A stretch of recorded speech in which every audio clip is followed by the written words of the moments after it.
Bom dia, pessoal! Como é que estão? Vamos começar a leitura hoje, página 51. Já se organizem aí. A resistência recruta aliados, né? Estamos agora definindo o que seria resistência e é uma das dicas que a gente fala. Sempre pergunta ao título, né? Esse título já tem uma estrutura de pergunta, como superar os seus limites internos, né? Mas podem ter outros aqui, por exemplo, os 7 dias no mercado da arte. O que define os 7 dias do mercado da arte? O que o cara vai fazer nos 7 dias do mercado da arte? O que o cara vai trazer de diferente? Por que 7? Né? A gente pode fazer vários tipos de perguntas, né? O espírito artístico, né? O espírito da arte, né? O que significa isso? O que tem que ter?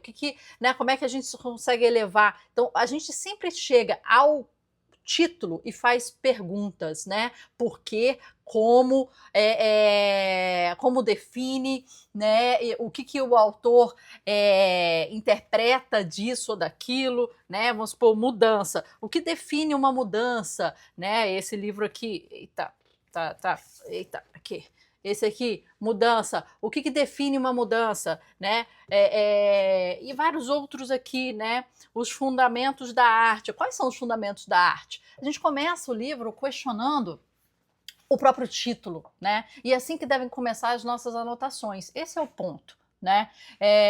Hábitos Atômicos, do James Clear, que é um livro sempre muito falado. Né? O que é um hábito? O que define um hábito? A partir de qual repetição se torna um hábito? Começa a primeira pergunta. E o que define ele ser atômico? Como é que a gente faz dele ser um hábito normal, né? Porque ele está trazendo essa definição, para ele ser um hábito atômico, né? Então, eu acho que a gente sempre tem que começar as anotações perguntando ao título, definindo o título e dizendo ao título, né? Então aqui a gente começa como superar os limites internos, quer dizer, lutando contra a resistência. O que é resistência? E ele começa aqui falando sobre isso. Então a gente está nas nossas anotações aqui, igual eu falei no capítulo anterior, fazendo, né, as nossas anotações aqui da definição de resistência para ele. E a gente coloca em bullets, em forma bem resumida, para quando você bater o olho, o seu eu do futuro for rever as anotações, né? Você ajude o seu eu do futuro a não ter que ler o livro de novo, somente se o seu eu do futuro quiser, mas a entender a que veio, né? A gente deve sempre se perguntar assim, ok, se alguém te indicar esse livro aqui, o que você vai falar para essa pessoa? Esse livro é bom porque é outro ponto que você tem que anotar. Por que você gostou? E o que eles chamam em inglês os 3 takeaways. Quer dizer, quais são as 3 coisas, e a gente não consegue lembrar mais que isso que é importante. Vai passar 10 anos, você vai ler esse livro, você vai falar assim, eu li, gostei, mas não lembro quase nada. Então, quando a gente faz anotação, a gente tem que ter uma parte que a gente tem que colocar assim, quais são os 3 maiores aprendizados que esse livro tá me deixando. Então, você tem que saber falar uma frase ou um parágrafo para cada um desses aprendizados. A resistência é isso, e a gente bate nela, né, revida ela dessa forma. Ponto. Né? A definição de resistência. Então, assim, isso são coisas importantes no seu processo de anotação. Quais são os 3 takeaways, as 3 coisas mais importantes que você aprendeu com o livro? Por que você aconselharia esse livro para outra pessoa? Então, o argumento de como é que esse livro pode mudar alguém, ou como é que esse livro foi tão importante para você, por quê? E a pergunta ao título, tá? Vamos lá, mas aí são algumas dicas de anotação que a gente tem aqui no nosso livrinho Leitor Supremo, link aqui embaixo, compra lá na Amazon e faz parte aqui da nossa comunidade. Resistência recruta aliados. Por definição, resistência é autossabotagem, né? Isso a gente já sabia. Mas há um perigo paralelo do qual precisamos também nos defender. A sabotagem dos outros. Quando um escritor começa a superar a resistência, isso é, quando realmente começa a escrever, então o início de superar a resistência é somente fazer aquilo que você deve fazer. Se você é um escritor, você deve escrever. Pode notar que as pessoas à sua volta passam a se comportar de maneira estranha, ficam mal-humoradas ou taciturnas e até doentes. Acusam o novo escritor de ter mudado, não ser a mesma pessoa do que antes. Quanto mais próximas essas pessoas forem do novo escritor, mais esquisitamente vão agir e mais emoção vão colocar em seus atos, não tentando sabotar o escritor. Estão tentando sabotar o escritor. O motivo é que, consciente ou inconsciente, tentam enfrentar a própria resistência. O sucesso do novo escritor faz com que se julguem recriminadas. Se o escritor pode escorraçar seus demônios, por que elas também não podem? Muitas vezes casais, amigos íntimos, familiares, famílias inteiras fazem um pacto tácito em que cada indivíduo promete inconscientemente permanecer atolado no seu lamaçal, em que ele e todos os camaradas se sentem confortáveis. A maior traição que um siri pode cometer é saltar para a borda do balde. Quem não sabe, o siri, quando é colocado, né, na panela, por exemplo, e um siri começa a tentar se salvar, todos os siris vão lá e puxam ele para o balde novamente. Então ele não tem somente a dificuldade de quero sair do balde, quero me salvar, estão ali tentando me cozinhar com essa água quente, mas todos os outros ali dentro, ao invés de tentar empurrar para cima,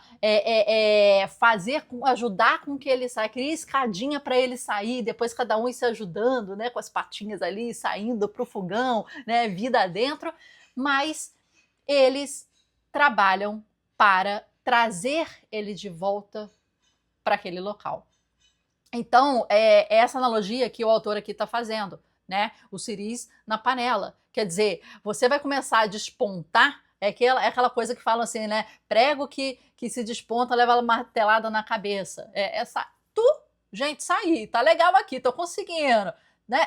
Aí leva uma martelada na cabeça. E isso é normal. Mas aqui ele tá falando muito interessante de que o sucesso do novo escritor faz com que se julguem recriminadas. E é isso que acontece.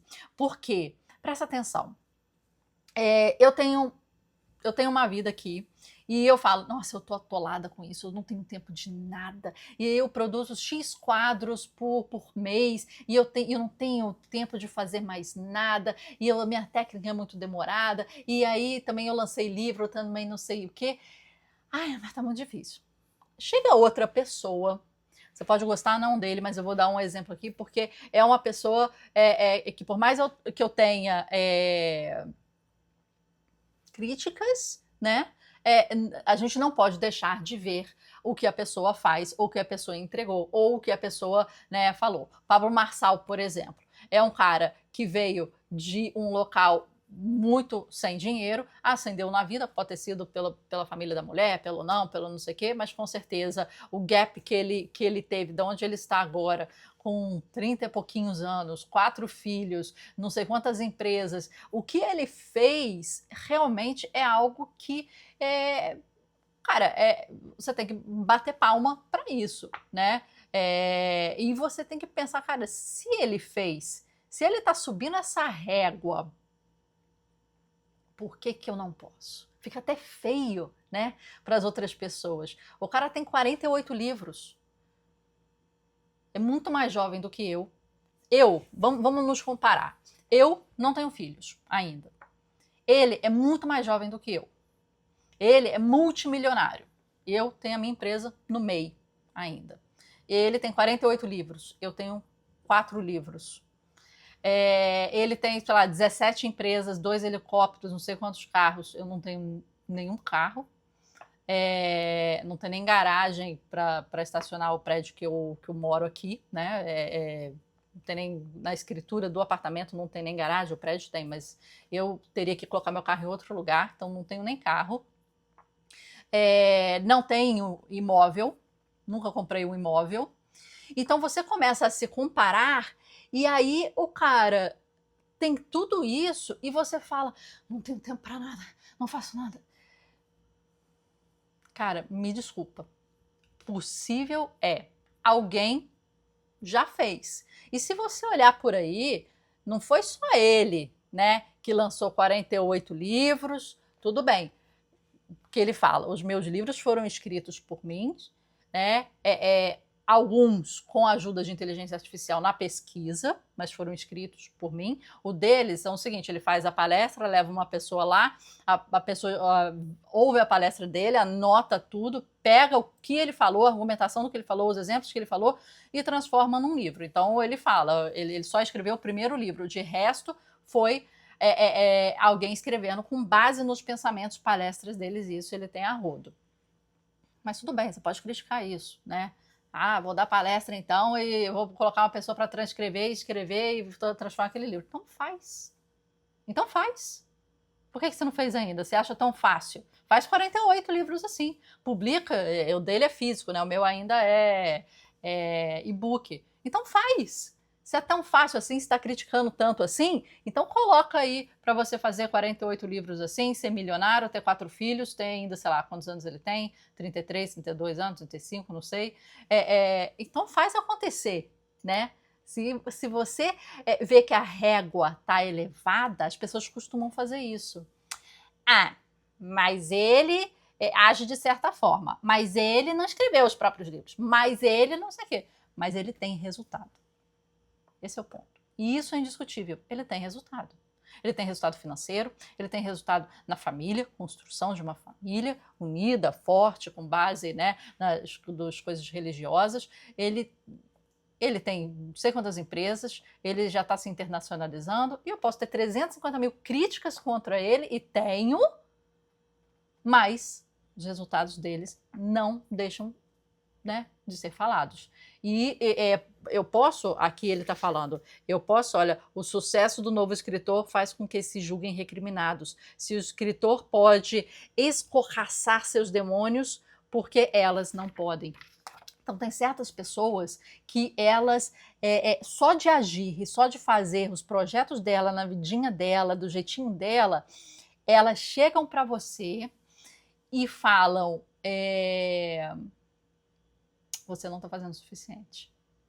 Ela te coloca à prova só de um comparativo de mercado. Só de um comparativo de mercado, ela coloca à luz a sua incompetência. Só de existir e fazer o que elas amam fazer. E isso a gente tem que entender, né? Às vezes é um pouco difícil, né? Mas isso a gente precisa entender, né? Se Leonardo da Vinci foi Leonardo da Vinci, conseguiu entender a ciência como entendeu, conseguiu ver questões de artilharia como conseguiu pintar como conseguiu fazer um breakthrough em diversas áreas, né? Inovar em diversas áreas correlatas e não correlatas, artes, ciências, né? Tecnologias para épocas e etc. Por que você não consegue? Por que você não consegue? Elon Musk, o outro também que divide opiniões, né? As indústrias dos carros não queriam fazer um carro, né, com energia elétrica, né? Por quê? Porque é um gasto gigantesco, porque você dá um stamp na bunda do carro de débitos e dívidas a cada carro vendido, porque tecnicamente era muito complicado. Para quem leu o livro dele, sabe que aquele painel do carro, né, o carro ele traz uma flutuação de energia muito grande, e aquele painel ele queimava com muita facilidade, porque o carro vinha... né? E aquilo tinha uma estabilidade muito grande e queimava sempre, não tinha estabilidade e desconectava e não conseguia manter, né, a autonomia. Então, tecnicamente, foi uma coisa... E o cara conseguiu, desde o SolarCity, o PayPal, o Neuralink, e aí você pode criticar como você quiser criticar, e as pessoas criticam. Mas o apelo que eu faço aqui para você, e estou me estendendo um pouquinho, né, é para você parar de criticar e tentar modelar o que você acha positivo e bom em certas pessoas. Porque, querendo ou não, resultado elas têm. Tem não sei quantas empresas, tem não sei quanto dinheiro, consegue impactar não sei quantas pessoas, empregam não sei quantas pessoas, né? Enquanto você está aí reclamando, você está empregando quem? Você está empregando famílias? Você tá pagando seus impostos direitinho para essas famílias? Porque tem gente que reclama, mas aí vai abrir um empreendimento e não paga direito, não paga hora extra, não paga direito e fica reclamando quando era do CLT e não pagavam para ele. Mas aí fica uma hipocrisia, né? Então, assim, viva de forma correta e tente usar esses modelos não para falar mal dessas pessoas, porque a gente tem o que falar, tem críticas e tem, só que a gente também consegue ver o lado positivo. E do lado positivo há muito resultado, há muita performance, há muita entrega, né? Eu tô aqui no OPB, One Person Business. Eu não emprego ninguém. Eu tenho um MEI, né? O Elon Musk, ele tá fazendo um antes e um depois no mundo com ele. Você gostando ou não, você querendo ou não. Só de uma empresa dele, o Solar City, no início, que era uma empresa com parceria com os primos dele, energia solar na África, em diversos outros lugares. O Neuralink, o SpaceX, né? O Tesla.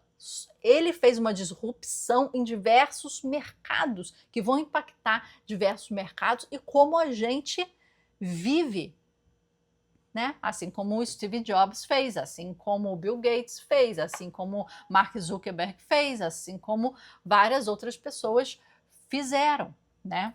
Então, só um desabafo aí. Um novo artista tem que ser duro consigo mesmo e com os outros. Depois de atravessar a cerca, você não pode se virar para ajudar um amigo que ficou com a perna da calça presa no arame farpado. O melhor que pode fazer por ele, e ele próprio lhe pedirá isso, se fosse realmente seu amigo, é continuar andando. A melhor e única coisa que um artista pode fazer por outro é servir-lhe de exemplo e inspiração. Vamos examinar nosso próximo aspecto da resistência, os sintomas. Então, use as outras pessoas como inspiração. Não veja só o lado negativo das pessoas, porque todo mundo tem um lado negativo e tem um lado positivo. Todo mundo tem. Agora, vamos expurgar o lado positivo disso e vamos falar, ok, o que podemos aprender disso? E vamos olhar pessoas que têm resultados, independente se você gosta dos resultados ou não, mas a pessoa tem resultados. Ela tem resultados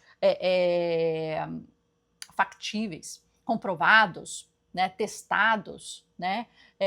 Para mim, um grande exemplo é o Leonardo da Vinci. Maravilhoso. O cara que, tipo assim, se existir um Leonardo da Vinci, e é muita diferença minha pro Leonardo da Vinci. E eu fico até, tipo assim, cara, ai, meu Deus do céu, ter que comer muito arroz e feijão. Mas eu não tenho o que reclamar.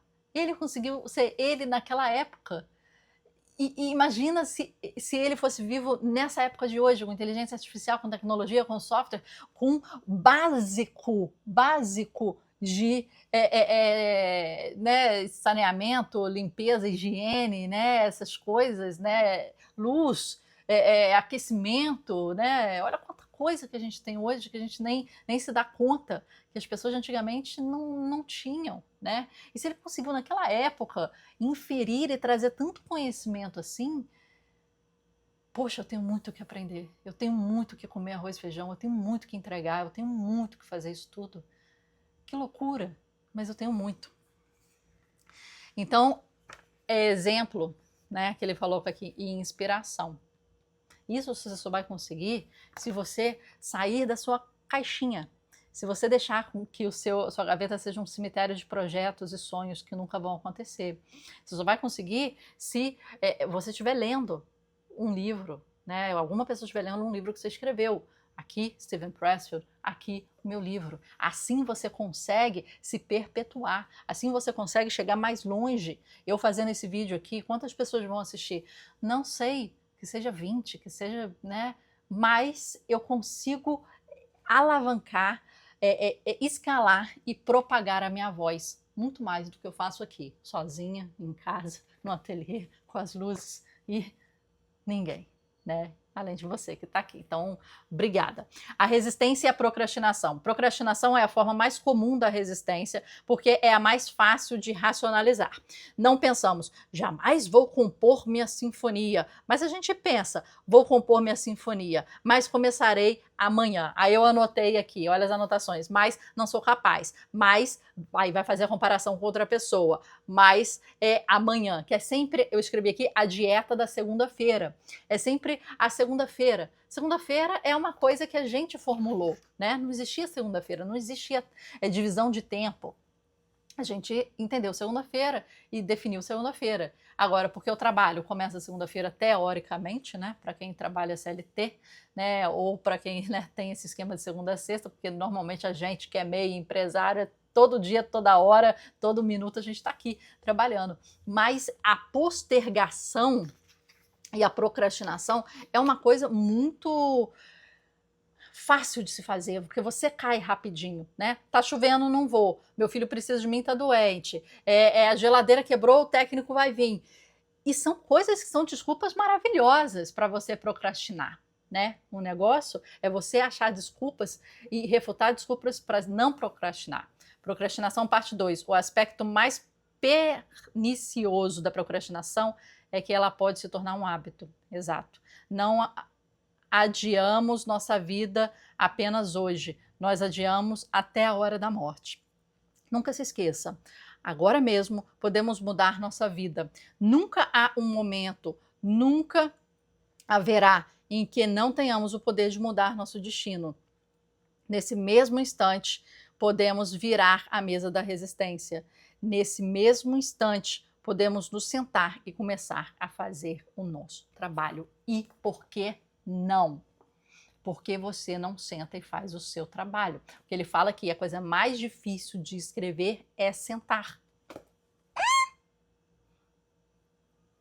Depois vem, porque teoricamente se você é escritor, você ama escrever. Mas a coisa mais difícil é pegar esse bumbumzinho branco e sentar, sem distrações, né? Então, o que a gente tem que fazer?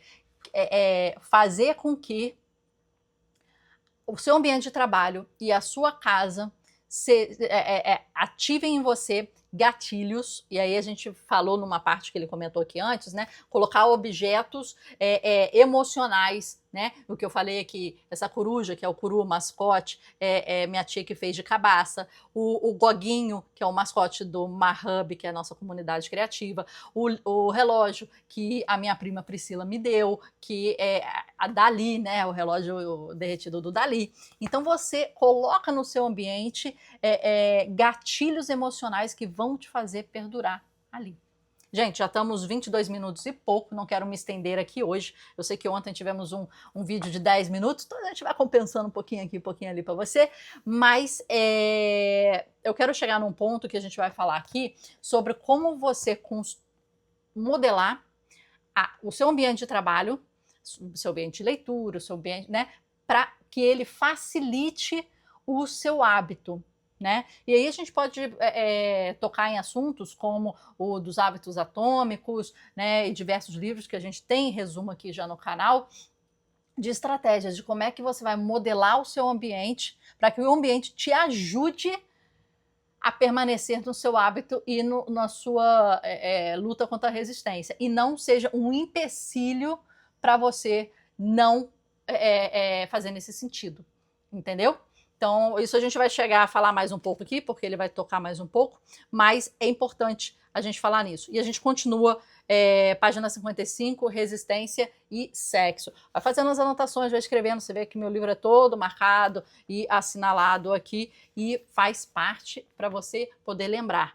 É um mapa para o seu eu do futuro, que vai rever essas anotações. Então, facilite o seu eu do futuro. Te vejo amanhã.